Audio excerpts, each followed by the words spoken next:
2030 menuju negara RI komunis. Prihandoyo Kuswanto.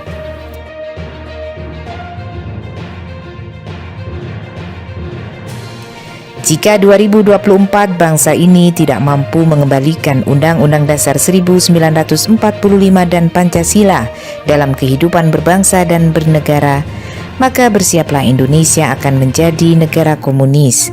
Kita bisa rasakan sejak Undang-Undang Dasar 1945 diganti Undang-Undang Dasar 2002, komunis masuk di segala bidang kehidupan berbangsa dan bernegara. Kemudian Pancasila ingin diubah dengan Pancasila 1 Juni melalui Kepres nomor 24 tahun 2016 tentang hari lahirnya Pancasila. Kepres ini digunakan untuk konsideran RUU HIP dan RUU BPIP. Kemudian lewat terbitnya Kamus Pahlawan Indonesia dengan dimasukkannya tokoh-tokoh PKI. Sebaliknya banyak ulama dan kiai dihapus dari kamus.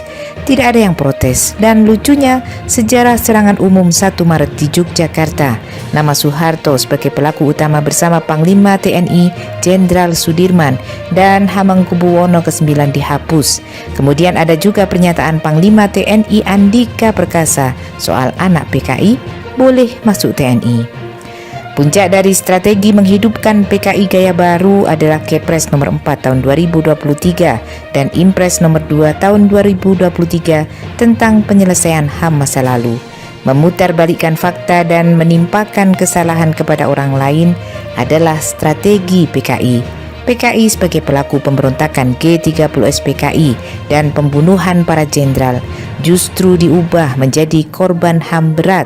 Dan hari ini PKI merdeka karena korban HAM berat dan perlu disantuni, dipulihkan hak-haknya. Anehnya bangsa ini diam apatis melihat hal ini. TNI dan NU tertuduh pelanggar HAM juga tidak bergeming.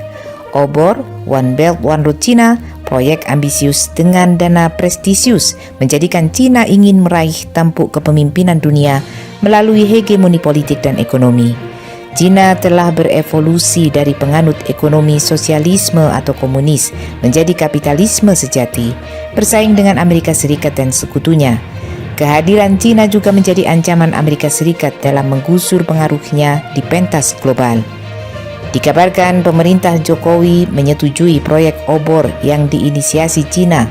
Diperkirakan tahap awal proyek raksasa obor Cina sudah ditandatangani pada April 2019.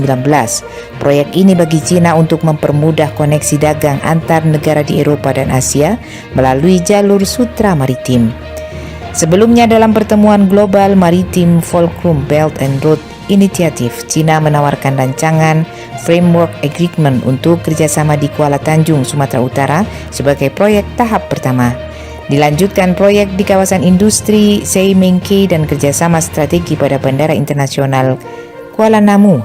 Pengembangan energi bersih di kawasan Sungai Kayan, Kalimantan Utara. Pengembangan kawasan ekonomi eksklusif di Belitung, Sulawesi Selatan dan Kura-Kura Island di Bali. Proyek obor Cina diyakini dapat memberikan kerugian bagi Indonesia dari 28 kerja sama antara Indonesia dan Cina. Nilainya mencapai 1,3 triliun. Obor dianggap menjadi visi geoekonomis Cina paling ambisius dengan melibatkan 65 negara, melingkupi 70% populasi dunia. Konsep ini akan menelan investasi mendekati 4 miliar dolar. Cina telah menyiapkan diri menguasai jalur darat dan maritim bagi kepentingan ekonominya. Ada 5 tujuan, yaitu koordinasi kebijakan, konektivitas fasilitas, perdagangan tanpa hambatan, integrasi keuangan, dan ikatan masyarakat people to people bond. Di jalur darat, Cina menggagas infrastruktur jalan kereta dan jalan raya, menghubungkan Cina dan Eropa. Untuk jalur maritim, Cina menggagas pembangunan sejumlah pelabuhan internasional dan tol laut sebagai sarana lalu lintas logistik dan zona penyimpanan untuk perusahaan-perusahaan Cina di kawasan tersebut. Dulunya Indonesia adalah negara merdeka, merancang pembangunan negara untuk kesejahteraan rakyat. Sekarang sejak Undang-Undang Dasar 1945 diganti Undang-Undang Dasar 2002, tidak lagi rakyat berdaulat. Celakanya para pemimpin tidak lagi berpikir tentang keadilan sosial, tetapi justru kepentingan oligarki dinomorsatukan. Apakah selama ini pembangunan untuk kepentingan rakyat? Hidup semakin sulit dan lapangan pekerjaan hanya untuk bangsa Cina. Demi kemakmuran rakyat RRC, mereka berbondong-bondong tanpa dokumen resmi. Itu adalah bentuk kejahatan yang harus diusut. Apakah bangsa ini butuh IKN? Atas dasar persetujuan siapa Jokowi ngotot IKN harus dibangun? Untuk siapa IKN? Ternyata semakin jelas arahnya. Jokowi menyerahkan detail pembangunan IKN kepada Cina dalam lawatannya 29 Juli 2023. Menyerahkan rancangan IKN kepada Cina adalah menyerahkan kedaulatan NKRI kepada Cina. Indonesia di tengah persimpangan PKI gaya baru sudah masuk ke segala lini. Kehidupan kewaspadaan kita ambyar, sebab justru PDIP menjadi motor pengganti negara berdasarkan Pancasila dengan Pancasila gaya baru 1 Juni. Tidak ada jalan lain selain melakukan perubahan yang mendasar, revolusi kembali ke Undang-Undang Dasar 1945 dan Pancasila untuk menyelamatkan Indonesia di usia 87 tahun.